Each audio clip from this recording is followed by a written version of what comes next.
continue to experience some challenges for parking. So I want to start with a study. Actually, I want to talk mostly about the study that was completed by an external consultant as a result of some of those challenges that we experienced.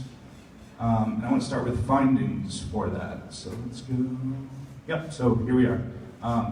The consultant confirmed that there was sufficient parking for Cedardale and East Campus residences, which is something that I think we can all agree on. Cedardale and East Campus parking lots aren't an issue, right? So that was a confirmation on that part. There was, however, an issue with parking in some of the commuter lots. We've experienced that, right? Lot 9, particularly Lot 10. And actually at peak times, we were close to 97%, which I think that dialed into around 30 spots total in commuter spaces around Kansas. So that is the challenge that we experienced. And then there was an unbalanced parking supply. This affects CVPA, this affects the athletics and the women's areas. So as you can tell, a lot of those issues are kind of centered around where those parking lots were taken away, right, from the new construction. So it was good information to have. I think we sort of understood that's where the issues were. And again, no parking close to CVPA.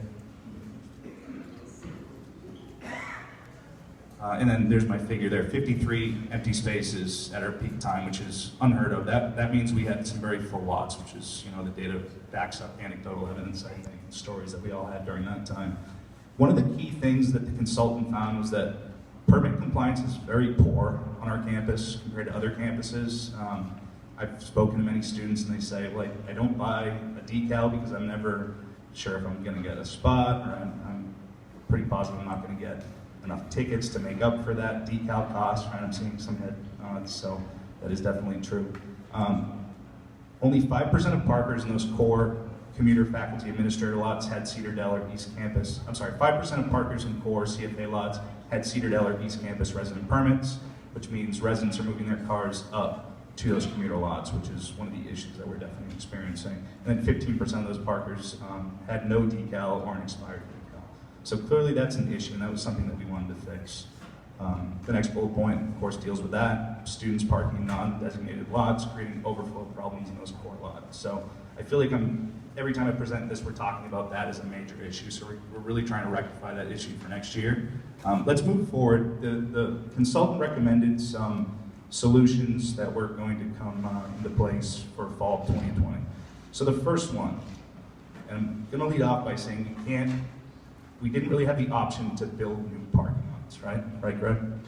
In a short time period, because it takes a lot of planning, it takes a lot of money, it's very expensive to build parking lots. I don't know if you want to talk about the price for that, but it's a lot. And we can look at some of those figures. But what the consultant did recommend was we can expand our parking supply without new construction.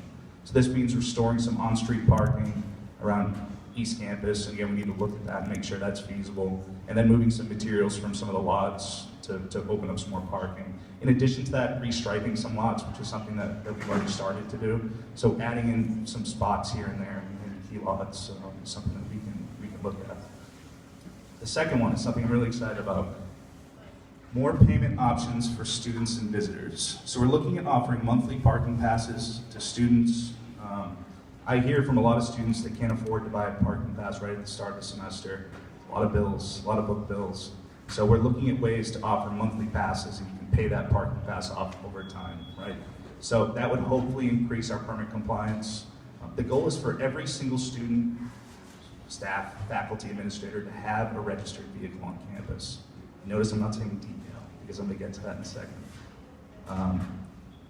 First year student parking remains in East Campus lots. That kind of has to happen, and we're going to offer some additional shuttle routes that I'll talk about.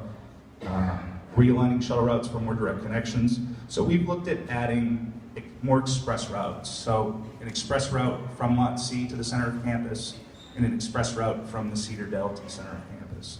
Currently it runs in that big loop, and while it hits every single place consistently, we're finding that not many students are getting off the head of campus, right? Not many students are getting off at certain locations. So if we can offer more direct connections from Cedardale, which is a huge ridership zone, and from East Campus, another huge ridership zone, and bring those to the center of campus, we can really improve and increase the efficiency of that shuttle route.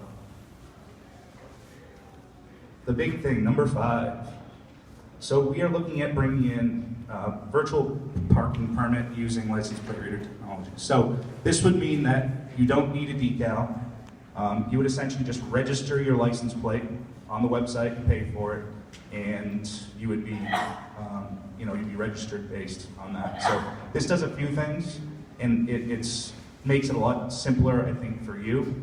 If you're, instead of having to get a decal and stick it on your car, it automatically registers. You go online, register your plate, pay for it, you're good to go instantly, which I think is pretty cool. Having guests on campus, right now the process is really inefficient. If you want to bring a guest on campus, you can go right online and register them under your name. It takes care of that. If you want to switch your registration to a different car, you can do it right online. It's super simple, so no more going into the Umassd Pass office to do that. This ultimately increases the enforcement on campus so that people with decals aren't going to be punished by people who don't purchase decals, right? So what's happening currently is we have a lot of people coming on campus that don't have decals. They're getting off the hook, they're not getting ticketed, and they're taking up spots from people who do purchase decals. What we heard from students, when I consistently hear, is enforcement is not fair, it's not equitable. I parked in this spot, yet I have a decal, yet I got ticketed because I maybe didn't follow the rules exactly to the T. However, these people are parking in these lots, they're never getting ticketed, it's not fair. So that's what the LPR system is really going to do for us. It's really going to increase and make enforcement a lot more fair and equitable. Number 6, so enforcement policies. Again, this is going to increase coverage around campus. We have plenty of students, not plenty, but there's some students who have 10, 12, 15 parking tickets on their car. We want to make sure this doesn't happen, right? So we need to look at some enforcement policies based on that. And then lastly, parking mitigation plan for fall 2020.